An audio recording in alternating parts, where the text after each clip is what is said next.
This segment is sponsored by Golden Wealth Strategies. If you're a federal employee, your TSP is likely the engine driving your retirement. But as we move through 2026, the engine is getting some new parts and some new rules. Joining us today is Jacqueline Shattuck with Golden Wealth Strategies. Jacqueline is a certified financial planner who focuses on preparing people for a successful retirement. Welcome back. Great to see you. Excited to be here. Yeah, I've often heard you say that people need financial clarity to make the best decisions. That makes a lot of sense. Why is 2026 a clarity year for federal employees? 2026 is a huge year for federal employees.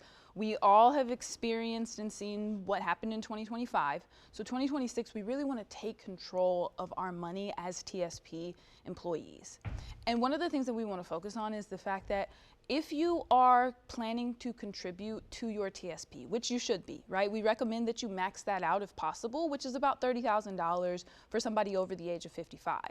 Now, if you're going to do those catch-up contributions, which is that additional amount that you can do after the age of 50, now they're going to match that into your Roth account, which is different because your Roth account, you don't pay taxes on in the future, you pay taxes on that money right now. So it's important that we get a good handle on what your money looks like as a federal employee.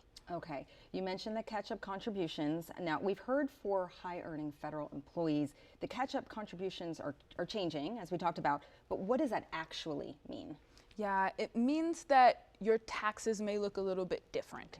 If you had been doing catch-up contributions previously, and those were going into your traditional TSP, they now will go into your Roth. And what that looks like is that means that your tax bill may be a little bit bigger this year.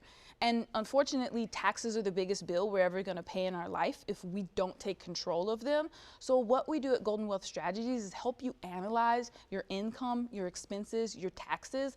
That way you can get a real handle on what money will look like for you in retirement. Yeah, make that money work for you, right? You talked about the opportunity to put more money in, but where is that money actually going and what investment choices do people have? Yes, it's so important that we look and see where your money's actually invested to make sure that you're maximizing what you have available to you. So inside of your TSP, you have 5 core investments that you can put money into. And I'll be honest, I see a lot of people get this wrong. I see them not investing for their stage of life because as investors, we all have a journey. And as we get closer to retirement, traditionally, we want that to be a little bit more conservative. And so you also have those L funds inside of your TSP, which are the life cycle funds. They will equate to a year like 2035 or 2040. That year is supposed to be an identifier of when you will retire. And so traditionally over time, that L fund will get a little bit more conservative as you get closer to retirement. But that's why we're here to help you figure out where exactly your money should be invested so that you can be maximizing your retirement. Yeah, there's a lot to consider, so it's helpful to come and talk to someone. Thank you so much, Jacqueline.